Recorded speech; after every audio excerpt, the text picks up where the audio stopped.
நம்ம செய்தியினுடைய தலைப்பு இன்னைக்கு என்னது வாசிங்க? மிஸ்பா. மிஸ்பானா என்னங்க?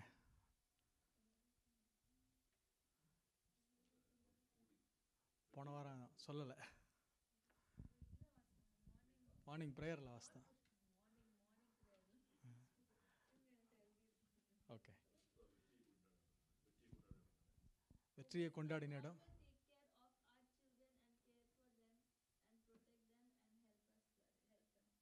ஆமென். அது மிஸ்பா. சரி, நேராக செய்திக்குள்ளாக நம்ம கடந்து போகலாம். இந்த வாரத்தில் தொடர்ந்து நம்ம யாக்கோபினுடைய வாழ்க்கையை நம்ம காலை ஜெபத்திலே நம்ம தியானித்து கொண்டு வந்தோம். அப்பொழுது தியானித்து கொண்டிருக்கிற வேளையில் அங்கே அதாவது தேவனே நமக்கு சாட்சி என்று சொல்லி ஆதியாகம புஸ்தகம் 31வது அதிகாரத்தில் லாபானுக்கும் அங்கே யாக்கோபுக்கும் ஒரு சம்பவம் நடக்கிறது. அந்த சம்பவத்தை குறித்து இந்த வாரத்தில் கடந்த வாரத்தில் நம்ம காலை ஜெபத்திலே நாம் தியானித்து கொண்டிருந்தோம். அப்போ எனக்கு அந்த வார்த்தை மிஸ்பா அப்படின்ற வார்த்தை ஏனோ தெரில, அன்னைக்கு அந்த காலை ஜெபம் முடிஞ்சதுக்கப்புறம் திரும்ப என் மனசுக்குள்ளே மிஸ்பா மிஸ்பா அப்படின்னு சொல்லி அந்த வார்த்தையை தியானித்து கொண்டிருந்தேன். அதனுடைய விளைவு தான் இந்த செய்தியை கர்த்தர் எனக்கு கொடுத்தார். அதை நம்ம இந்த நாளில் எல்லோரும் சேர்ந்து கற்றுக்கொள்ளலாம். மிஸ்பா அப்படின்னு சொல்லும்போது இஸ்ரவேல் தேசத்தில் ஒரு பட்டணத்தின் பேர். It is the name of a city in Israel. பேர் என்னன்னா மிஸ்பா அப்படின்னு பேர் வச்சுருக்காங்க. அப்போ இந்த சிட்டி வந்து பார்த்திங்கன்னா எல்லா இடத்துலையுமே இருந்துச்சு, பல இடங்கள் இருந்தது. நாட் ஜஸ்ட் இன் இப்போ டவுன் டவுன் அப்படிங்கிறது நயகராவில் ஒரு டவுன் டவுன் இருக்குது, செயின்ட் கேத்ரின்ஸில் ஒரு டவுன் டவுன் இருக்குது, வெல்லாண்டில் ஒரு டவுன் டவுன் இருக்குது, எல்லா சிட்டிலையும் ஒரு டவுன் டவுன் இருந்துச்சு. அதுபோல் இந்த மிஸ்பா அப்படின்ற இடம் கீலேயாத்தில் இருந்தது. பென்யமீனர்களுடைய அந்த ட்ரைப் வாழ்கிற ட்ரைப் ஆஃப் பெஞ்சமின் வாழ்கிற அந்த இடத்துல இருந்தது. அதுபோல் மோவாப் தேசத்துலேயும் கூட அங்கே என்ன இருந்தது என்று பார்க்கிறோம் என்றால் அங்கே இந்த மிஸ்பா என்கிற அந்த இடம் இருந்தது. சரி, அப்போ எனக்கு இன்னும் கொஞ்சம் கியூரியாசிட்டி இன்க்ரீஸ் ஆகி பார்த்தேன், ஏன்டா மிஸ்பா மிஸ்பா மிஸ்பான்னு எல்லா இடத்துலையும் வைக்கிறாங்க? அப்போ இந்த வார்த்தையினுடைய அர்த்தம் என்ன? மிஸ்பா அப்படின்ற வார்த்தையினுடைய அர்த்தம் என்ன என்று பார்த்தால் it is a watch tower. அதாவது அந்த இடத்துல நின்று பார்த்தால் பட்டணம் முழுவதையும் பார்க்க முடியும். அப்போ மிஸ்பா அப்படின்றதுடைய சரியான அர்த்தம் என்னன்னா, நின்று கவனித்து பார்க்கிற ஒரு ஸ்தலம். You can stand there, it is a வாட்சிங் பிளேஸ். நீங்கள் கவனித்து பார்க்க வேண்டிய ஒரு இடம். இந்த மாலை வேளையில் உங்களுக்கு சொல்லுகிறேன், நம்முடைய வாழ்க்கையில், நம்முடைய குடும்பத்தில், நம்முடைய சபையில், நம்முடைய தனிப்பட்ட வாழ்க்கையில் நின்று கவனித்து பார்க்கிற அனுபவங்கள் நமக்கு தேவை. Stand and watch. எதெல்லாம் அப்போ நம்ம கவனித்து பார்க்க வேண்டும்? நம்ம ஆல்ரெடி ஒரு செய்தியை கொடுத்துருக்கேன். மத்தேயு 6வது அதிகாரம் 28வது வசனத்தில், உடைக்காக நீங்கள் கவலைப்படுகிறது என்ன? காட்டு புஷ்பங்கள் வளருகிறதை கவனித்து பாருங்கள், ஆகாயத்து பட்சிகளை கவனித்து பாருங்கள், அவைகள் உழைக்கிறதும் இல்லை நூற்கிறதும் இல்லை, பரமபிதா அவர்களை உடுத்து வைக்கிறார். நம்ம வசனத்தில் வாசிக்கிறோம். அப்போ ஆண்டவர் கவனித்து பார்க்க என்ன சொல்கிறார் அப்படின்னா, ஓடுற பிசினஸ் ஆஃப் உங்கள் வாழ்க்கையை விட்டு கொஞ்சம் ஸ்லோ டவுன் பண்ணி கவனித்து பாருங்கள். ரெண்டாவது ஒரு கவனித்து பாருங்கள். எதை நம்ம கவனித்து பார்க்க வேண்டும் என்றால், அப்போஸ்தலர் 16வது அதிகாரம் 6வது வசனத்தில் வாசிக்கும் போது அங்கே பேதுருவுக்கு ஆண்டவர் ஒரு தரிசனத்தை கொடுக்கிறார். அந்த தரிசனத்தை அவன் எப்படி பார்க்கிறான் என்று அந்த வசனத்தில் வாசிக்கும் போது, அதிலே நான் உற்று பார்த்து கவனிக்கிற போது, தரிசனத்தை பார்த்த போதில்ல, உற்று பார்த்து கவனிக்கிற போது பூமியில் உள்ள 4 கால் ஜீவன்களையும் காட்டு மிருகங்களையும் ஊரும் பிராணிகளையும் ஆகாயத்து பறவைகளையும் கண்டேன். அப்போ எப்போ தரிசனம் எப்போ அவனுக்கு வந்து தெளிவாய் தெரிகிறது, எப்பொழுது அவனுக்கு புலப்படுகிறது என்றால், அவன் பார்த்த போதில்ல, ஜஸ்ட் நான் கேர்லெஸ்ஸாக அவன் பார்த்த போதில்ல, நம்முடைய தரிசனங்கள், ஆண்டவர் கொடுக்கிற விஷன்ஸு, ஆண்டவர் நமக்கு கொடுக்கிற வாக்கு தத்தங்கள், ஆண்டவர் கொடுக்கிற வசனம், நம்முடைய ஜெப வாழ்க்கை, இதிலெல்லாம் என்ன பண்ணும் அப்படின்னா உற்று கவனித்து பாருங்கள். Look with care. ஆங்கிலத்தில் என்ன, ஐ லுக்ட் அட் இட் கேர்ஃபுல்லி. அப்போ எத்தனை பேருக்கு ஆண்டவர் கொடுத்த வாக்கு தத்தங்கள், நீங்கள் எத்தனை பேர் அந்த வசனத்தை உட்காந்து தியானிச்சிருக்கிறீங்க? இந்த போன மாதம் ஒரு வசனம் கொடுத்தேன், 10ஆம் மாதம் 1ஆம் தேதியில் மலை சிகரங்கள் காணப்படும். அப்போ அந்த வசனத்தை நம்மளுக்கு ஏதாவது ஒரு வாக்கு தத்தங்கள் நம்முடைய வாழ்க்கையில் வரும்போது, சபையில் இருக்கலாம் அல்லது தனிப்பட்ட வசனங்களை நம்ம வாசிக்கும் போது ஆண்டவர் ஒரு சில வாக்கு தத்தங்களை நம்ம கொடுப்பாரு. இல்லை நம்ம ஏதாவது வண்டியில் போகும்போது வரும்போது ஒரு சில யூடியூப்லேயோ ஏதோ ஒன்றில் செய்தி கேட்டிருக்கும் போதோ இல்லை ஒரு பாட்டு கேட்டிருக்கும் போதோ ஒரு குறிப்பிட்ட வசனம் நம்ம மனசில் வந்து அப்படி உட்காரும். அந்த வசனங்களை நம்ம சும்மா அப்படியே வாசித்துட்டு அப்படி கேட்டோம், அன்னைக்கு ஒரு நாள் ஒரு பரவசம் அடைஞ்சிட்டு போயிடக்கூடாது. தரிசனத்தை அவன் என்ன பண்ணுறான்னா, அவன் உற்று கவனித்த போது வசனத்தை உற்று கவனிக்க வேண்டும். அடுத்து பவுல் ஒரு காரியத்தில் எழுதுறாரு, அங்கே ஒரு கிரேக்க பட்டணத்திற்குள்ளாக அவர் பிரவேசிக்கிறார். கிரேக்க பட்டணத்துக்குள்ளாக அவர் பிரவேசித்து அங்கே இருக்கிற காரியங்கள்லாம் பார்க்குறாரு. பார்த்துட்டு ஒரு இடத்துல வரும்போது என்ன பண்ணுறார் அப்படின்னா, அப்போஸ்தலர் 17வது அதிகாரம் 23வது வசனம், எப்படி என்றால் நான் சுற்றி திரிந்து உங்கள் ஆராதனைக்குரியவர்களை எப்படி பார்த்தாங்களா, கவனித்து பார்த்தபோது. அப்ப ஆராதனை செய்கிறதை, அவங்க ஆராதனை பண்ண காரியங்கள் எல்லாம் பவுல் என்ன பண்ணாராம், கவனித்து பார்த்தார். இப்ப முதல் காரியம் சொன்னேன், ஆகாயத்து பட்சிகளை கவனித்து பாருங்க, காட்டு புஷ்பங்களை கவனிச்சு பாருங்க. ரெண்டாவது காரியம் சொன்னேன், தேவன் தருகிற தரிசனத்தை, உங்கள் வாழ்க்கையில் வச்சிருக்கிற நோக்கத்தை, உங்களுக்கு கொடுத்திருக்கிற வாக்கு தத்தங்களை கவனித்து பாருங்க. மூன்றாவது காரியம் சொல்றேன், ஆராதனைக்குரியவைகளை கவனித்து பாருங்கள். Look those things carefully, the objects of worship. தேவனை எந்தெந்த வகையிலெல்லாம் நான் ஆராதிக்க முடியும், தேவனை எப்படியெல்லாம் நான் துதிக்க முடியும், எப்படியெல்லாம் இந்த ஆராதனைக்குறிக்கு நமக்கு ஆராதனைக்கு நேரம் இருக்கா, வாழ்க்கையில் ஜெபிப்பதற்கு நேரம் இருக்கா, துதிப்பதற்கு நேரம் இருக்கா, நன்றி சொல்வதற்கு நேரம் இருக்கா, உற்று கவனித்து பார்க்க வேண்டும். நம்முடைய வாழ்க்கையில் இன்னும் நம்முடைய குடும்பத்தை நாம் கவனித்து பார்க்க வேண்டும். நிறைய நேரத்தில் நம்ம ஓடுற ஓட்டத்தில் குடும்பத்தில் என்ன நடக்குது, ஏது நடக்குது, எப்படி போகுது காரியங்கள் நம்ம பார்க்கறதில்ல. ஆனால் ஆண்டவர் நமக்கு சொல்லித் தருகிற ஒரு காரியம் என்னன்னா, உற்று கவனித்து பாருங்கள். கணவன் மனைவி பிள்ளைகள், நான் உங்களுக்கு திரும்ப திரும்ப நான் உங்களுக்கு சொல்லுகிறேன், தயவா at least one meal sit together and eat. அது ரொம்ப ரொம்ப முக்கியம். நம்ம பிள்ளைகளோடு நேரம் செலவு பண்ணி ஒரே ஒரு நேரம் அட்லீஸ்ட் பேர் மினிமம் ஒரு நேரம் உட்காந்து உங்கள் பிள்ளைகளை ஜெபம் பண்ண சொல்லி, ஜெபம் பண்ண, நீ ஜெபம் பண்ணுறதை கேட்கணும்னு சொல்லி பையனையோ பிள்ளையோ ஜெபம் பண்ண சொல்லி, அதுக்கப்புறம் நம்ம சேர்ந்து சாப்பிட்ற அந்த அனுபவம் நம்முடைய வாழ்க்கைக்கு தேவை. நம்ம நிறைய பொருள் ஈட்ட முடியும், நிறைய பணம் சம்பாதிக்க முடியும், வாழ்க்கையில் எதோ நம்ம சாதிக்க முடியும். ஆனால் இதெல்லாம் சாதிச்சதுக்கு அப்புறம் நமக்கு எதுங்க ரொம்ப முக்கியம்? எதுக்காக இதெல்லாம் நம்ம சம்பாதிக்கிறோம்? சமாதானம் இல்லை. இந்த இப்போ ஓடுறதெல்லாம் நீங்கள் எதுக்குண்ணே ஓடுறீங்க? யாருக்காக ஓடுறீங்க? உங்கள் பிள்ளைகளுக்காக ஓடுறீங்க. இதெல்லாம் ஓடி எல்லாத்தையும் செஞ்சதுக்கப்புறம் பிள்ளைங்க வாழ்க்கை வேற மாதிரி ஆயிடுச்சுன்னா, அப்போ சுவர் இருந்தால் தான் என்ன வரைய முடியும்? சித்திரம் வரைய முடியும். நம்ம சரீரத்தை குறித்து நாம் கவனித்து பார்க்க வேண்டும். நம்முடைய தூக்கம் இல்லாமல் அப்படியே ஓடிக்கிட்டே இருக்கக்கூடாது. நம்ம பணம் அப்படி சம்பாதிக்க போகிறதில்ல. நல்லா தூங்கணும், நல்லா சாப்பிடுங்க, நல்லா உங்கள் பிள்ளைகளோடு நேரம் செலவு பண்ணி உட்காந்து பேசுங்க. இன்றைக்கி நிறைய குடும்பங்களிலே இருக்கிற பிரச்சனைகளை நான் பார்க்கும்போது காரணம் என்னவென்றால், we don't have ample time spending with in the family. குடும்பத்தில் நாம் போதுமான நேரம் நாம் செலவழிக்கிறது இல்லை. ஒருத்தர் எழுதினாரு, ஒரு ஊழியக்கார்ட்ட நான் கேட்டிருக்கும் போது, வாட் இஸ் லவ், நான் காட் இஸ் லவ் அப்படிங்கிற அந்த பதத்தில் அவர்கிட்ட வந்து வாட் இஸ் லவ் அப்படின்னு கேட்டேன். அவர் உடனே போர்டில் போனார், போய் லவ் ஈக்குவல் டு டைம் அப்படின்னு எழுதினார். நீங்கள் நேசிக்கிறீர்கள் என்றால் நேரம் செலவழிங்கள். அது ரொம்ப பார்க்குறக்கு என்னடா நேரம் எப்போ பார்த்தாலும் என்னத்தை உட்காந்து பேசி என்னத்தை சாதிக்க போகிறோம், அப்படி இல்லைங்க. நீங்கள் உட்காந்து பேச பேச பேச உங்கள் கணவனை நன்றாக அறிந்து கொள்வீர்கள், உங்கள் மனைவியை நன்றாக அறிந்து கொள்வீங்க, உங்கள் பிள்ளைகளை நன்றாக அறிந்து கொள்வீங்க. சமீபத்தில் எனக்கு ஒரு சம்பவம் நடந்துச்சு. ஒருத்தர் வந்து என்கிட்ட கேட்டார், உங்கள் பையன் கிறிஸ்டியன் ஸ்கூலுக்கு போகிறான்னு சொல்கிறீங்களே, என்னங்க சிலபஸ் அப்படின்னு கேட்டாங்க. எனக்கு உண்மைக்குமே தெரியலை. I didn't no. ஏன் எனக்கு தெரியல அப்படின்னா, அவன் என்ன படிக்கிறான்னு நம்ம உட்காந்து பார்க்கறதில்ல. ஏமா நீ எல்லாத்தையும் பார்த்துக்க, அவன் என்னத்தையோ படிக்கட்டும். அவர் ரொம்ப ஆர்வமாக கேட்டார். நான் என் பிள்ளை பப்ளிக் ஸ்கூலுக்கு போகிறான், அவன் வந்து இப்போ என்ன படிக்கிறான் ஏது படிக்கிறான்னு தெரியுது. நீங்கள் கிறிஸ்டின் ஸ்கூலுக்கு போய் ரொம்ப பாதுகாப்பாக என் பிள்ளை இருக்கணுங்கிறது காசெல்லாம் செலவு பண்ணி நீங்கள் போடுறீங்க, ஆனால் அவங்க பிள்ளை மேலே அக்கறை இல்லாமல் இருக்கீங்களே அப்படின்னாரு. வாஸ்தவமான பேச்சுங்க. நம்ம பிள்ளைகளுக்காக செய்கிற காரியங்கள் முக்கியம் இல்லை, ஆனால் நம்முடைய பிள்ளைகளோடு நேரம் செலவு செய்ய வேண்டும். இந்த மாலை வேளையில் உங்களுக்கு சொல்லுகிறேன், கவனித்து பாருங்கள். Spend time, listen carefully. நிறைய நேரத்தில் பேசுகிறத கேட்கறதுக்கு நம்மளுக்கு நேரமே இருக்காது. என் மனைவி அடிக்கடி என்னை பார்த்து சொல்லுவா, ஏங்க கொஞ்சம் வெயிட் பண்ணுங்க, அவள் ஒரு வார்த்தை பேசினா டக்குன்னு ரெஸ்பான்ஸ் கொடுப்பேன். அவன் சொல்லுவான், ஏங்க நான் சொல்கிறத ஒரு 2 நிமிஷம் கேளுங்க, கேட்டுட்டு பதில் சொல்லுங்க. வசனமே என்ன சொல்லுதுன்னா, ஸ்லோ டு ஸ்பீக், பேசுகிறதற்கு தாமதம் பண்ணுங்க, கேட்கிறதற்கு உங்களுடைய செவிகளை தீவிரம் பண்ணுங்க. நிறைய நேரத்தில் நம்ம என்ன பண்ணுறோன்னா, அப்படி அங்கேருந்து வார்த்தை வர்றதுக்குள்ளே நம்மகிட்ட இருந்து டப்புன்னு வெளியில் போயிடுது.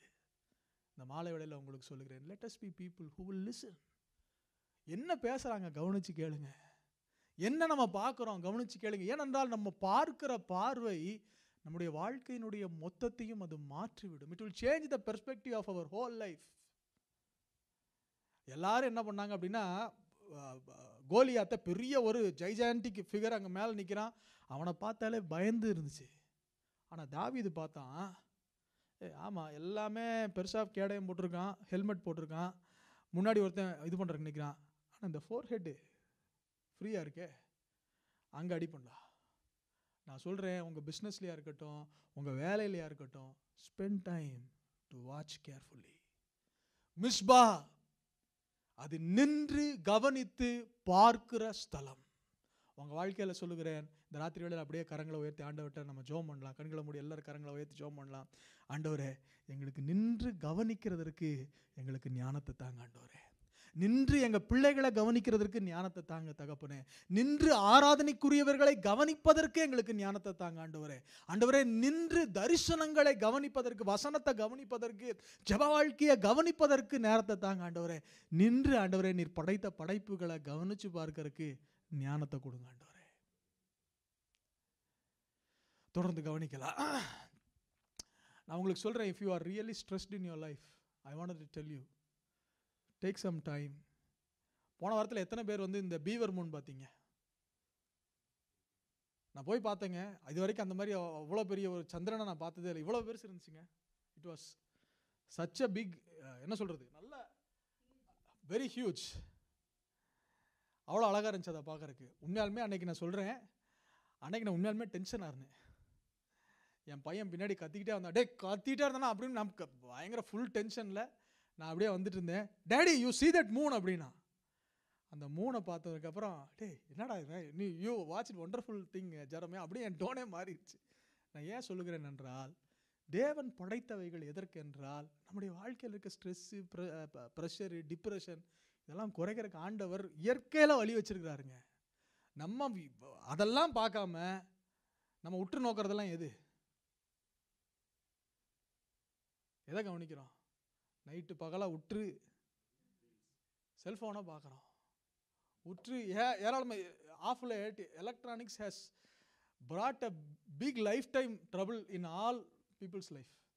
எலக்ட்ரானிக் கேஜெட் இதில் போய் நேரத்தை செலவு பண்ணி நம்முடைய வாழ்க்கையை தொலைத்து கொண்டிருக்கிறோம். நான் சொல்லுகிறேன், உங்களுக்கும் சரி உங்கள் பிள்ளைகளுக்கும் சரி இயற்கையை பார்த்து கற்றுக் கொடுங்க. எனக்கு it is a very big struggle. நான் சொல்கிறேன், இப்போ ஆஃப் லைட் வந்து ஜெரமியா ஜிப்போராக்கு 2.5 வயசு. அவன் இந்த ஃபோனை கொடுத்தா டக்குன்னு ஸ்க்ரால் பண்ணி பார்க்குற, ஏதோ வந்து பிறக்கும் போதே செல்ஃபோன்லேயே பிறந்தவ மாதிரி, கற்பத்திலேயே செல்ஃபோனில் பிறந்தவன், பிறக்கும் போது கூட இல்லை. அதான் கரெக்டான வார்த்தை. அப்போ நம்முடைய பிள்ளைகளுக்கும் நமக்கும் let's take some time to enjoy the nature. சரி, மிஸ்பா என்று சொல்லும்போது நாம் கவனித்து பார்க்கிறது மாத்திரமல்ல, கர்த்தரும் நம்மை கவனித்து பார்க்கிறார். கர்த்தர் நம்மை கவனித்து பார்ப்பதை குறித்து நாம் எச்சரிக்கை உள்ளவர்களாக இருக்க வேண்டும். Not just we stop and watch, but God also watches us every time. தேவன் நம்மை எப்பொழுதும் பார்த்து கொண்டிருக்கிறார் என்ற எண்ணத்தோடு ஞானத்தோடு வாழ வேண்டும். யாரை கர்த்தர் பார்க்குறான்னா, ஆண்டவர் எல்லாத்தையும் பார்க்குறாரு, எல்லாத்தையும் பார்த்தா அவரை பார்க்க முடியும். ஆனால் யார் மேலே மார்க் போட்டு பார்க்குறாரு அப்படின்னா, இப்போ பார்க்கும்போது எல்லாத்து மேலேயும் பார்க்க முடியும். ஆனால் கண்களை பதிய வச்சு அண்ணன் அப்படின்னு அவங்கள பார்க்கணும், அவங்களை குறிப்பாக பார்ப்பேன். அப்போ யார் ஆண்டவர் குறிப்பாக பார்க்கிறார் என்றால், 2 நாளாகமம் புஸ்தகம் 16வது அதிகாரம் 9வது வசனத்தில் வாசிக்கிறோம், தம்மை பற்றி உத்தம இருதயத்தோடு இருக்கிறவர்களுக்கு தம்முடைய வல்லமையை விளங்க பண்ணும்படி கர்த்தருடைய கண்கள் பூமி எங்கும் உலாவிக் கொண்டிருக்கிறது. இந்த விஷயத்தில் புத்தி இல்லாதவராய் இருந்தீர், ஆகையால் இது முதற்கொண்டு உமக்கு யுத்தங்கள் நேரிடும். இட் இஸ் a டெரிபிளான ஒரு வசனம். ஆண்டவர் நம்மை பார்க்கிறார் என்பதை குறித்து இங்க அங்க வசனத்துல வாசிக்கிறோம். இதனால இது ஆண்டவர் பார்க்கிறாங்கிறத நீங்க புரிஞ்சுக்காம இருந்தீங்க. அதனுடைய விளைவு என்னவென்றால் உங்களுடைய வாழ்க்கையில யுத்தங்கள் ஏற்படும். If you think that, if you are not aware that God is watching over you, there will be battles in life. ஏன் பேட்டில்ஸ் வருது அப்படின்னா, கர்த்தர் என்ன பார்க்கிறாரு, பூமி அங்கும் உலாவிட்டு இருக்கிறாரு கர்த்தர். உத்தமமா இருக்கிறவனை பார்க்கும்போது வல்லமையை கொடுக்கிறாரு, வல்லமையை விளங்க பண்ணுகிறார், அவனுடைய வாழ்க்கையில அதிசயங்களை பண்ணுகிறாரு. இந்த வசனத்தின்படி பார்த்தோம்னா உத்தமமா யார் இல்லையோ அவன் வாழ்க்கையில பேட்டில்ஸை போட்டுட்டு போறாரு, யுத்தங்களை ஏற்படுத்துகிறார். உங்களுக்கெல்லாம் அனுபவம் இருக்கான்னு தெரியல, ஆனால் என் வாழ்க்கையில் அனுபவம் இருக்கு. தண்ணி கொண்டு வாமா அப்படின்னு சொல்லி மனைவி தண்ணி கொண்டு வரும்போது சண்டை ஏற்பட்ட அனுபவம் இருக்கா? காரணமே இல்லாம இட் வில் நார்மல் கான்வர்சேஷன்ல ஹீட்டடா அப்படியே ஆரம்பிச்சிடும் எங்கேயோ. அது உங்க வாழ்க்கையில் இருக்கான்னு தெரியல, என் வாழ்க்கையை நான் அனுபவிச்சிருக்கேன். எனக்கும் ஜெனிஃபருக்கு அப்படி சம்பவங்கள் நடந்திருக்கு. காரணம் என்னன்னா, கர்த்தர் உலாவிட்டு இருக்கிறாரு. சும்மா நம்ம அப்படியே இருப்போம்னா ஜஸ்ட் அ ஃப்ராக்ஷன் ஆஃப் செகண்ட்ல எங்கேயோ ஆரம்பிச்சு எங்கேயோ போய் நிற்கும். 1/2 மணி நேரம் 3/4 மணி நேரம் போய் அப்புறம் நின்று அப்புறம் ஆற போட்டு மன்னிப்பு கேட்டு அதுக்கப்புறம் உட்காந்து யோசித்தா, நம்ம ஏன்டா இப்படி பேசணும், எதுக்கு இந்த காரியத்துக்கு நம்ம இப்படி பேசணும் அப்படின்னு புத்திகெட்டத்தனமா இருக்கும். நான் சொல்லுகிறேன், கர்த்தர் உங்களை பார்த்து கொண்டிருக்கிறார். நீங்கள் பக்தியாயிருக்கிறீர்களா இல்லையா என்று கர்த்தர் பார்த்து கொண்டிருக்கிறார். அதை குறித்து நீங்கள் ஞானம் இல்லாதவர்களாக இருந்தால் நான் சொல்லுகிறேன், உங்கள் வாழ்க்கையில யுத்தங்கள் நேரிடும். There will be battles in your life. ரெண்டாவது ஒரு காரியம், சகரியா புஸ்தகம் 4வது அதிகாரம் 10வது வசனத்துல வாசிக்கும் போது, அற்பமான ஆரம்பத்தின் நாளை யார் அசட்டை பண்ணலாம்? பூமி எங்கும் சுற்றி பார்க்கிறவர்களாகிய கர்த்தருடைய 7 கண்களும் செருபாபேலின் கையில் இருக்கிற தூக்கு நூலை சந்தோஷமாய் பார்க்கிறது. இந்த வார்த்தை என்னங்க? ஆண்டவருக்கு 7 கண்ணா? எத்தனை கண்ணு சொல்லுங்க? How many eyes does God have? இந்த வசனம் சொல்லுது, for who hath despised the day of small things, for they shall rejoice and shall see the plummet in the hand of Zerubbabel, with those 7 they are the eyes of the Lord. அப்படின்னா என்னங்க அர்த்தம்? 7 கண்கள் இருக்குங்கிறார். என்ன அர்த்தம்? ஆண்டவருக்கு 7 கண்கள் இருக்கா? 7 அப்படின்னா பூரணத்தை குறிக்கும், பரிபூரணத்தை குறிக்கும். அப்போ கர்த்தருடைய பரிபூர்ணமான கண்கள் பூமி எங்கும் அப்படியே உலாவிட்டே வருது. என்னத்தை பார்க்குது அப்படின்னா, இந்த தூக்கு நூலை, இந்த வசனமாகிய இந்த தூக்கு நூலை அவங்க கையில் பிடிச்சிருக்கிறீங்களா? ப்ளம் லைன் அப்படின்னா அளவு. இப்போ இந்த டேபிள் வந்து இந்த இடத்துல இது ஸ்ட்ரைட்டாக இருக்கா அப்படின்னு பார்க்குறதுக்கு இங்கே இந்த தூக்கு நூலை வச்சு பார்ப்பாங்க. அப்போ அந்த தூக்கு நூலை வச்சு பார்க்கும்போது அது சரியா இருக்கா இல்லையான்னு. இந்த வேதம் ஒரு ப்ளம் லைனுங்க. இதை நம்முடைய கரங்களில் நம்ம இதை பிடிச்சி பார்க்கும்போது நம்முடைய வாழ்க்கை நேராக இருக்கா இல்லை அங்கெங்கேயோ ஒரு இடத்துல கோணலாக இருக்கான்னு நமக்கு தெரியும். இந்த மேசன்லாம் இந்த செவரை கட்டும்போது அப்படி அப்படி இப்படி தேய்ச்சிருவோம். நம்மளுக்கு தூரத்துலேருந்து பார்க்குறதுக்கு எப்படி இருக்கும் அப்படின்னா நேராக இருக்கிற மாதிரி தான் இருக்கும். ஆனால் அந்த மனுஷன் இப்படி வச்சு பார்க்கும்போது தான் நல்லா அப்படி கோணையாக இருக்கிறது நம்மளுக்கு நல்லா தெரியும். அப்போ இந்த வசனத்தை நீங்கள் பிடிக்கும்போது தான் நம்முடைய வாழ்க்கையில் என்னென்ன கோணல்கள் இருக்குது என்று தெரியும். இந்த மாலை வேளையில் சொல்லுகிறேன், முதல் காரியம் சொன்னேன், மிஸ்பா நின்று பார்த்து கவனிக்கிற ஸ்தலம், நீங்கள் நின்று பார்த்து கவனிக்க வேண்டும். ரெண்டாவது சொல்கிறேன், கர்த்தர் உங்களை கவனித்து பார்க்கிறார். சரி, நேரம் அடுத்த பகுதிக்கு நம்ம போகலாம். ஆதியாகமம் புஸ்தகம் 31வது அதிகாரம் 50வது வசனம். யாராவது ஒருத்தர் வாசிங்களா எடுத்தவங்க? நம்முடனே ஒருவரும் இல்லை, பார் தேவனே உனக்கும் எனக்கும் சாட்சி என்று சொன்னபடியால் அது ஏங்க அதுக்கு மிஸ்பான்னு பேரு? வேற யாரும் சாட்சி இல்லை, நமக்கு கர்த்தரே நமக்கு சாட்சி. இந்த சம்பாஷணை யார் 2 பேத்துக்கு இடையில நடக்குதுன்னா லாபானுக்கும் யாக்கோபுக்கும். லாபானும் யாக்கோபும் என்ன பண்றாங்கன்னா ஒருத்தர் விட்டு பிரிஞ்சு போறாங்க. பிரிஞ்சு போகும்போது ஒரு உடன்படிக்கை ஏற்படுத்திட்டு, பா உனக்கு எனக்கும் வேற யாருமே இது பண்ண முடியாது, தேவனே நமக்கு சாட்சி. God is my testimony. God will be our testimony.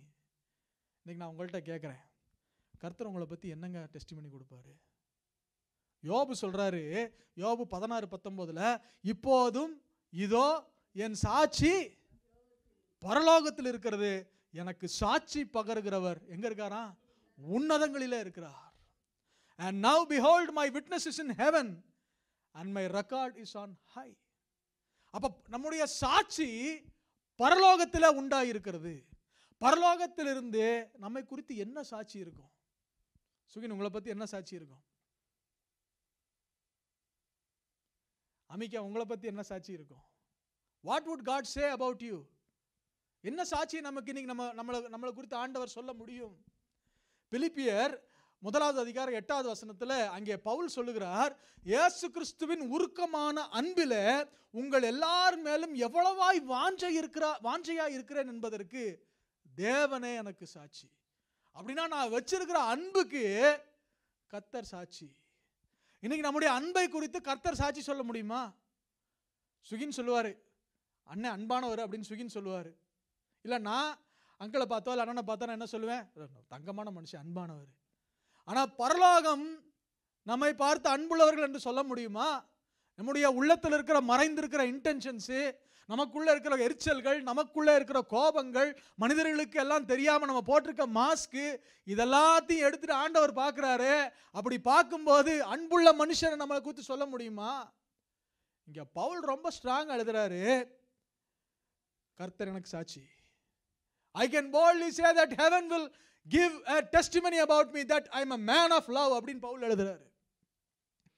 அடுத்து இன்னொரு காரியம், ரோமர் 1:9 நான் ஜெபம் பண்ணும் போதெல்லாம் இடைவிடாமல் உங்களை நினைத்துக் கொண்டிருக்கிறதை குறித்து தமது குமாரனுடைய சுவிசேஷத்தினாலே என் ஆவியோடு நான் சேவிக்கிற தேவன் எனக்கு சாட்சியா இருக்கிறார். நான் உண்மையை சொல்றேன், வாரத்தில் 2 நாள் உங்களுக்காக ஜெபம் பண்ணுவேன். ஒரு நாள் திடீர்னு மறந்துடுவேன், அப்புறம் இடையில என்னைக்காவது ஞாபகம் வரும்போது திரும்ப காலையில் உட்காந்து ஜெபம் பண்ணுவேன். காலையில் ஜெபிக்கிற ஜெபத்தை சொல்லுவேன். ஏன் சொல்றேன் அப்படின்னா, என்னால் இந்த வசனத்தை சொல்ல முடியாது தைரியமா. நான் உங்களை என் ஜெபத்தில் நினைத்திருக்கிறேன், நான் உத்தமமாய் உங்களுக்காக ஜெபிக்கிறேன் அப்படின்னு சொல்லி கையை உயர்த்தி நான் ஜெபம் பண்ற போதெல்லாம் நான் நினைக்கிறேன்னு சொல்லி என்னால் சொல்ல முடியாது. உங்களோட ஜெப வாழ்க்கை என்ன? நான் உங்களை பற்றி ஜெபிக்க முடியாது, நான் சொல்லுவேன். ஆனால் நான் ஜெபிக்கிறேன் என்பதை கர்த்தர் எனக்கு சாட்சின்னு சொல்லுவேன். ஆனால் உங்களை குறித்து நீங்கள் ஜெபிக்கிறீங்க, you are a man of prayer, you are a woman of ப்ரேயர்னு கர்த்தர் சொல்ல முடியுமா? உங்கள் ஜெபத்தை குறித்து பரலோகம் சாட்சி கொடுக்க முடியுமா? எபிரேயர் 11 பார்க்கும்போது தொடர்ந்து தேவ மனிதர்களை குறித்து அங்கே எழுதும்போது, அதனாலே முன்னோர்கள் நற்சாட்சி பெற்றார்கள். By heaven they received a good report. எதனால அப்படின்னா விசுவாசத்தினால. இப்போ நம்முடைய விசுவாசத்தை குறித்து can heaven give a good report? What report will be? நம்ம ப்ராக்ரஸ் ரிப்போர்ட்டில் பையனோட ப்ராக்ரஸ் ரிப்போர்ட்லாம் வரும்போது சந்தோஷமாக இருக்கும். எல்லாமே எக்ஸலண்ட் எக்ஸலண்ட் எக்ஸலண்ட் இல்லாட்டி வெரி குட் வரும்போதெல்லாம் ரொம்ப சந்தோஷமாக இருக்கும். அப்போ பார்க்கும்போதெல்லாம் எனக்கு இன்னொரு யோசனை வரும், இதே மாதிரி ஆண்டவர் அப்பப்போ ஒரு ப்ராக்ரஸ் ரிப்போர்ட் ரிலீஸ் பண்ணால் நல்லாயிருக்கும்.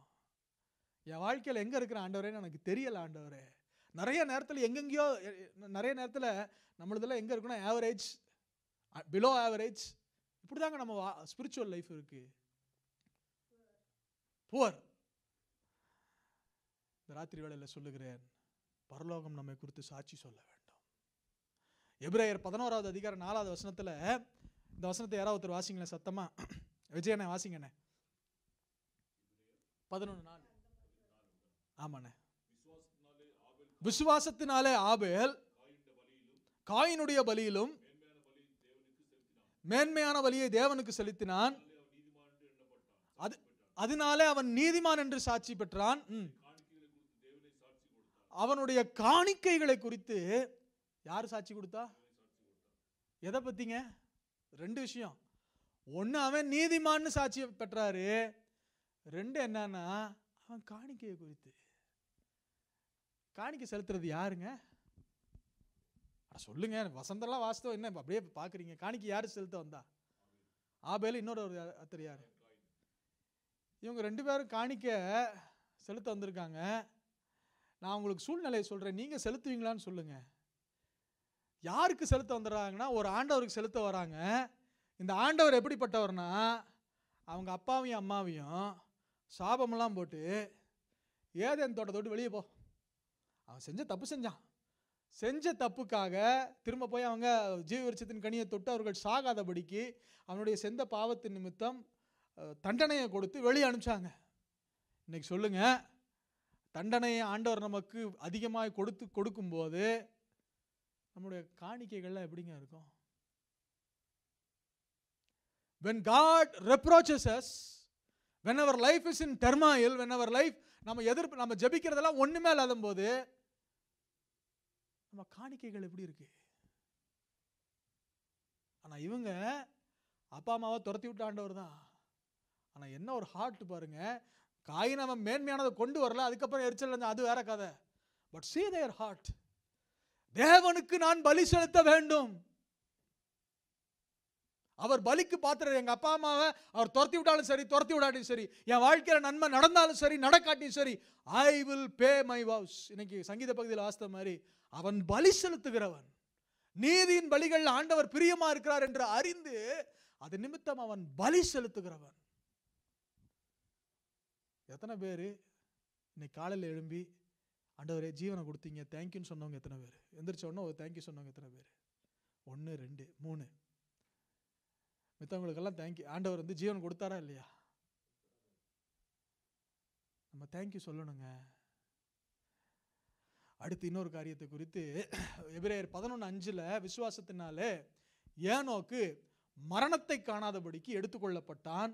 தேவன் அவனை எடுத்துக்கொண்டபடினாலே அவன் காணப்படாமற் போனான். அவன் தேவனுக்கு பிரியமானவன் என்று அவன் எடுத்துக்கொள்ளப்படுவதற்கு முன்னமே சாட்சி பெற்றான். என்ன சாட்சி பெற்றான்? He is beloved. என்னை ரொம்ப நேசிக்கிறவன். எத்தனை பேர் ஆண்டவரை நேசிக்கிறீங்க? நம்ம எல்லாம் தப்பு செய்யறவங்க நிறைய இடத்துல. ஆனா இந்த நேசத்துல தப்பு வரக்கூடாது, நேசத்துல பிழை வரக்கூடாது. பேதுரு மறுதலிச்சான், சபிச்சான், சத்தியம் பண்ணான். பேதுரு என்ன பண்ணா? மறுதலிச்சான். He denied, despised and he promised that I don't know Jesus. யாருன்னு எனக்கு தெரியாது. சபிச்சு சத்தியம் பண்ணி மறுதலிச்சான். ஆனா ஆண்டவர் திரும்ப கேட்கிறாரு, யோனாவின் குமாரனாகிய சீமோனே, நீ என்ன நேசிக்கிறியா? என்ன ஆன்சருங்க சொல்றாரு? ஆண்டவரே உங்களுக்கு தெரியும். நான் என்ன சொல்றேன் அப்படின்னா, தப்பெல்லாம் பண்ணாலும் ஆண்டவர் மேல இருக்க பாசத்தை மட்டும் விட்டுறாதீங்க. ஆண்டவர் மேல உங்க அளவில்லாத நேசத்தை விட்டு விடாதீர்கள். அந்த நேசம் எப்படிப்பட்டதுன்னா மரணத்தை போல வலிது. ஏன் அந்த நேசத்தை விடாதீங்க அப்படின்னா, நேசம் மரணத்தை போல. love is as strong as death and so it will draw us back to God. தேவன் மேல ஒரு அன்பு வைங்க. இங்க ஏனோக்கை குறித்து அங்க என்ன சாட்சி கொடுக்கப்பட்டதுன்னா, அவன் தேவனுக்கு பிரியமானவன். he is a beloved of my heart. Misba, கர்த்தரே நமக்கு சாட்சி.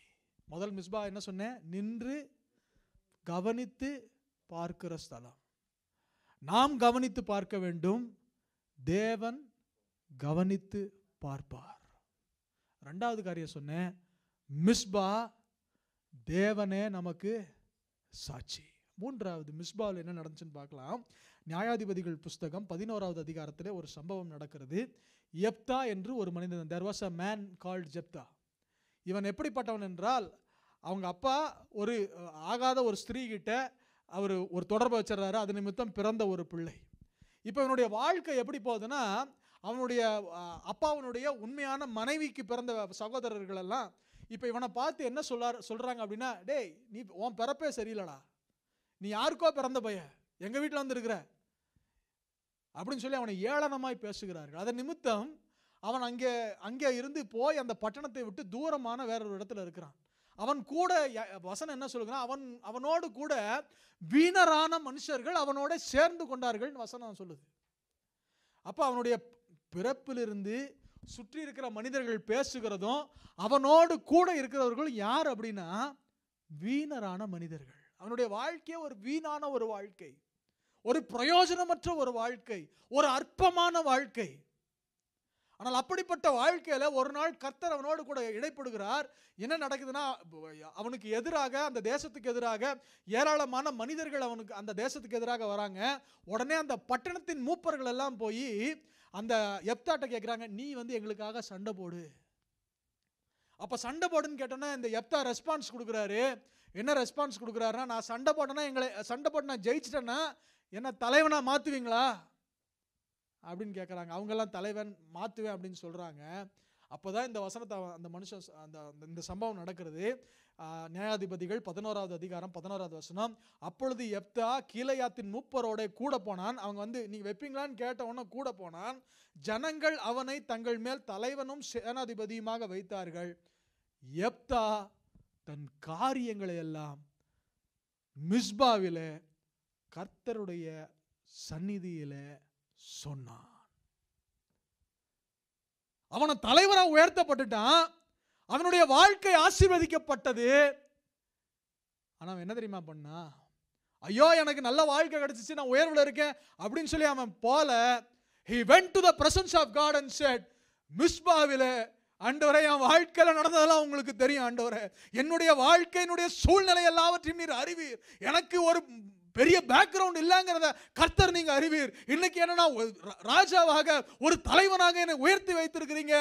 எல்லா காரியத்தையும் கர்த்தருடைய சந்நிதியில மிஸ்பாவில அவன் வைத்தான். இன்னைக்கு நான் சொல்றேன், ஆண்டவர் நம்மை பல சூழ்நிலைகளில, இக்கட்டான சூழ்நிலைகளிலிருந்து, கடினமான சூழ்நிலைகளிலிருந்து கர்த்தர் நம்மை உயர்த்தி வைத்திருக்கிறார். இந்த சூழ்நிலையில சொல்றேன், உங்க காரியங்களை கர்த்தர் சந்நிதியில வைங்க. மிஸ்பா உங்கள் காரியங்களை கர்த்தர் சந்நிதியில வைக்கிற இடம். உங்கள் உயர்வுகளை கர்த்தர் சந்நிதியில வைங்க. உங்க தாழ்வுகளை கர்த்தர் சந்நிதியில வைங்க. உங்கள் பிள்ளைகளை கர்த்தர் சந்நிதியில வைங்க. உங்கள் தேவைகளை கர்த்தர் சந்நிதியில வைங்க. கர்த்தர் சந்நிதியில வைக்க பழகிக் கொள்ளுங்கள். Learn to keep everything in the presence of God. 1 Samuel புஸ்தகம் 1வது அதிகாரம் 12வது வசனத்துல, அவள் கர்த்தருடைய சந்நிதியில வெகு நேரம் விண்ணப்பம் பண்ணுகிற போது ஏலி அவள் வாயை கவனித்துக் கொண்டிருந்தாள். இந்த அம்மா ஹேனாவை பத்தி சொன்ன ஒரு வார்த்தை, அந்த அம்மா வெகு நேரம் கர்த்தர் சந்நிதியில விண்ணப்பம் பண்ணிட்டே இருக்கிறாங்க. அடுத்து கொஞ்ச நேரம் ஆகுது. ஏலி தாத்தா கேட்கிறாரு, என்னம்மா குடிச்சிட்டு சத்தம் போட்டுக்கிறியா, என்னம்மா பண்ணிட்டு இருக்க அப்படின்னு கேட்ட உடனே அதுக்கு அவர் ரெஸ்பான்ஸ் கொடுக்குறாரு. அதற்கு அன்னாள் பிரதியுத்தரமாக, அப்படி அல்ல ஆண்டவரே, நான் மனக்லேசம் உள்ள ஸ்திரீ, நான் திராட்சரசத்தையும் மதுவையும் நான் குடிக்கல, நான் கர்த்தருடைய சந்நிதியில என் இருதயத்தை ஊற்றி போட்டேன். இந்த மாலை வேளையில சொல்லுகிறேன், நீங்கள் எப்படிப்பட்ட சூழ்நிலையில கடந்து போய் கொண்டிருக்கிறீர்கள் தெரியாது.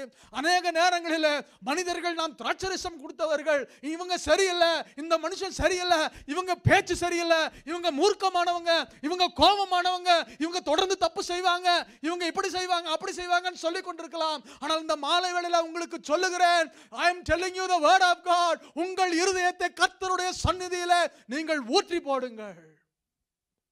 Pour your heart in the presence of God.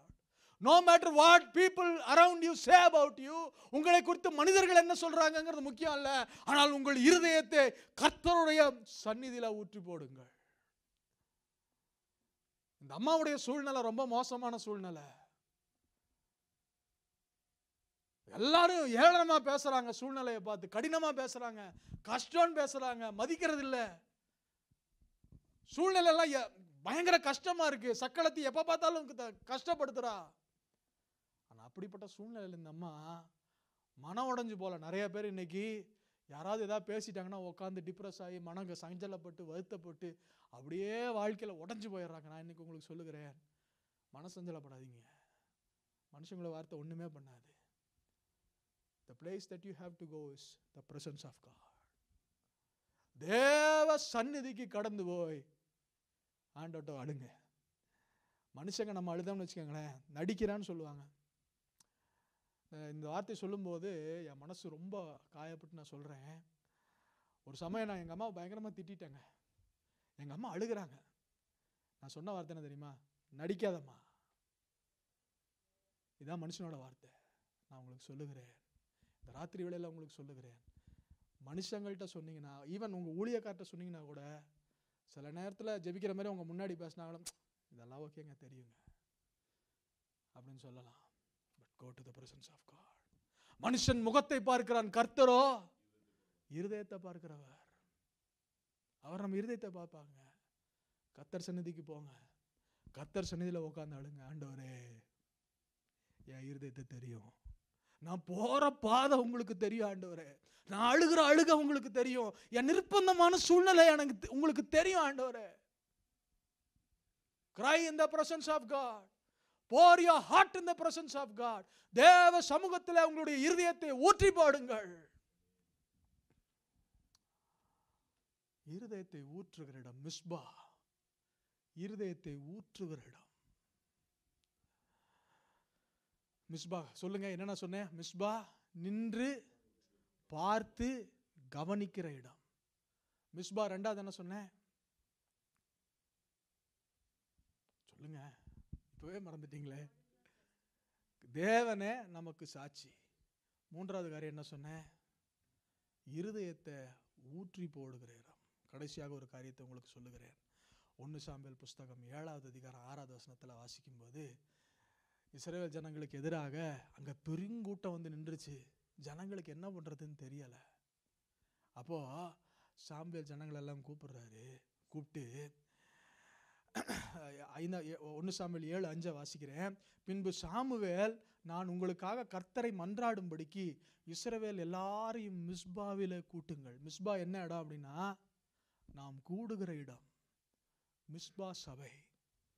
இங்க எல்லா ஜனங்களையும் கூட்டி சேர்க்க வேண்டிய இடம், நாம் ஒருமனப்பட வேண்டிய ஒரு இடம். இது சபை மிஸ்பா. இந்த இடத்துல நாம் கூட்டி சேருகிற இடம். ஆனால் அந்த கூட்டி சேர்க்கப்பட்ட இடத்துல என்ன நடந்துச்சு அப்படின்னா, அவர்கள் அப்படியே மிஸ்பாவில் கூடி வந்து தண்ணீர் மொண்டு கர்த்தருடைய சந்நிதியிலே ஊற்றி அன்றைய தினம் உபவாசம் பண்ணி கர்த்தருக்கு விரோதமாக பாவம் செய்தோம் என்று அங்கே சொன்னார்கள். மிஸ்பாவிலே சாமுவேல் இஸ்ரவேல் புத்திரரை நியாயம் விசாரித்து கொண்டிருந்தான். அப்ப மிஸ்பால என்ன நடந்துச்சு அப்படின்னா, ஜனங்கள் மனம் திரும்பினார்கள். இங்க சபையில என்ன நடக்கணும் அப்படின்னா, ஆராதனை நல்லா இருந்துச்சுன்னு சொல்லக்கூடாதுங்க, பிரசங்கம் நல்லா இருந்துச்சுன்னு சொல்றதுக்கு சபை இடம் இல்லை. எதுக்கு தெரியுமா சபை இடம்? மனம் திரும்புவதற்கான இடம் சபை. நம்முடைய இருதயம் மாறுவதற்கான இடம் சபை. கையை உயர்த்தி ஜெபம் பண்ணலாம் ஆண்டவர்கிட்ட. ஆண்டவரே, எங்க சபையில மனம் மாறுதல்கள் உண்டாகட்டும், எங்க சபையில மனம் திரும்புதல் உண்டாகட்டும்.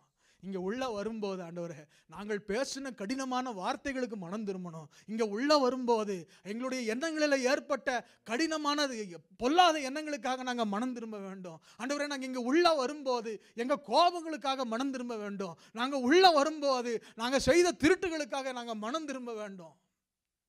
மிஸ்பா அது மனம் திரும்புகிற இடம். இன்னைக்கு நிறைய நேரத்தில் சபைக்குள்ள வரோம், வந்துட்டு நடக்காம போகிறது ஒண்ணு என்ன தெரியுமா? மனம் திரும்புதல் மட்டும் நடக்காமையே போயிருதுங்க. நம்ம தேவைக்காக அழுகிறோம், தேவை கிடைச்சதுன்னு சிலர் இடத்துல தீர்க்க தரிசனமும் வருது, இதெல்லாம் வாங்கிக்கிறோம். ஆனா மிஸ்பா எதற்கான இடம் என்றால் மனம் திரும்புவதற்காக. It's a place of repentance. எல்லாத்தையும் வாங்கிட்டு மனம் திரும்பாம போனா ஆண்டவர் என்ன தெரியுமா சொல்லுவாரு? மதிகேடனே, இன்றைக்கு ராத்திரி நீ மரிப்பாயானால் நீ உன் ஆத்துமா எங்க போகும்? மனிதன் உலகம் முழுவதையும் ஆதாயப்படுத்திக் கொண்டு தன் ஆத்துமாவை நஷ்டப்படுத்தினால் அதனால் உனக்கு லாபம் என்ன?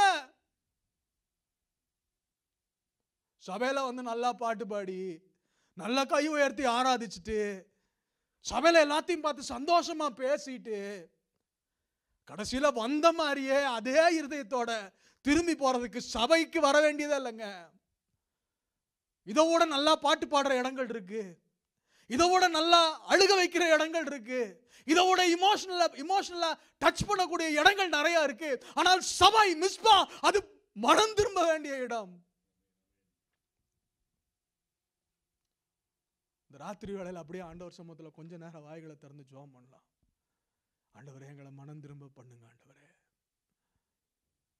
மனம் திரும்பாட்டி வீட்டுக்குள்ள ரட்சிப்பு வராதுங்க. சகேயுவை பார்த்து ஆண்டவர் சொன்னாரு, இன்றைக்கு இந்த வீட்டுக்கு ரட்சிப்பு வந்தது ஏங்க? Not just because Jesus came there, but before Jesus came something happened. என்ன நடந்துச்சுன்னு, ஆண்டவரே, யாட்டியாவது நான் ஏமாற்றி வாங்கியதை நான் நாளத்தினே திரும்ப கொடுக்குறேன். ஒருவேளை கொடுக்கறதுக்கு காசு இல்லாட்டியும் பரவாயில்லைங்க, எனக்கு இந்த ராத்திரி வேளை கையோர்த்தி சொல்லுங்க, ஆண்டவரே என் அநியாயத்தெல்லாம் நான் சீர் செய்யறதுக்கு என் இருதயத்தில் நான் என் இருதயத்தை ஆயத்தப்படுத்துறேன் ஆண்டவரே. என் குடும்பத்தை ஒழுங்கா கவனிக்கிறதுக்கு என் இருதயத்தை ஆயத்தப்படுத்துறேன் ஆண்டவரே. ஆகாத சம்பாஷணையிலிருந்து விடுதலை ஆகிறதுக்கு என் இருதயத்தை ஆயத்தப்படுத்துறேன் ஆண்டவரே. தேவையில்லாத இடங்களில் நேரம் செலவு பண்றதுல இருந்து ஓடி வர்றதுக்கு என் இருதயத்தை ஆயத்தப்படுத்துறேன். தேவையற்ற சகவாசங்களை விடுவதற்கு என் இருதயத்தை ஆயத்தப்படுத்துகிறேன். கர்த்தர் இந்த ராத்திரி வேளையில தீர்க்க தரிசனமாய் பேசிக் கொண்டிருக்கிறார். God is speaking to the church. I know it for sure. உங்க வாழ்க்கையில இன்னைக்கு மனம் திரும்புவதற்கு ஒரு நாள். Today is the day of salvation. இன்றைக்கு ரட்சணியத்தின் நாள். இதுவே குறிக்கப்பட்ட நேரம். நரகம் பொல்லாதது. நரகம் அங்கே ஓயாமல் அக்கினி எரிந்து கொண்டே இருக்கக்கூடிய இடம். தேவனை ஆராதிச்சுட்டு அந்த இடத்துக்கு போக கூடாதுங்க. தேவனை தேடி சபையில உட்கார்ந்துட்டு அந்த இடத்துக்கு பாத்திரவான்களை நம்ம கடந்து போக கூடாது. இந்த நேரத்தில் ஆண்டவர்கிட்ட கேட்கணும், ஆண்டவரே சுத்த இருதயத்தை என்ன சிருஷ்டிங்க ஆண்டவரே, நிலைவரமான ஆவியை நிலை புதுப்பிங்க ஆண்டவரே. ஆண்டவரே வேதனை உண்டாக்கும் வழி என்னிடத்தில் உண்டோ என்று பார்த்து ஆண்டவரே நித்திய வழியில என்ன நடத்துங்க ஆண்டவரே, என்ன பரிசுத்தப்படுத்துங்க. நம்ம எல்லாரும் தவறுகிறவர்கள், நிறைய இடத்துல தவறுகிறோம். நான் முன்னாடி ஜெபத்திலையும் சரி, இப்போ இந்த பிரசங்கத்திலையும் சரி, I am so strongly speaking about repentance. நான் ரொம்ப அழுத்தமா மனம் திரும்புதலை குறித்து நான் பேசுகிறேன். சபைக்கு இன்றைக்கு தேவை மனம் திரும்புதல். வேற உங்களுக்கு என்ன ஆசீர்வாதம் இருக்கு இல்ல அதை பத்தி எனக்கு கவலை இல்லை. கர்த்தர் உங்களுக்கு கொடுக்க போகிற மிகப்பெரிய ஆசீர்வாதம் ரட்சிப்பு தாங்க. அதை மட்டும் இழந்து போயிடாதீங்க. Don't lose your salvation or don't deceive yourself. நம்ம ரட்சிக்கப்பட்டிருக்கோம், எல்லாம் நல்லா தான் இருக்கிறோம் அப்படின்னு சொல்லி உங்களை நீங்களே வஞ்சித்து போடாதிருங்கள். இந்த ராத்திரி வேளையில கர்த்தர் உங்களோடு பேசுகிற ஒரு வார்த்தை, மனம் திரும்புங்கள்.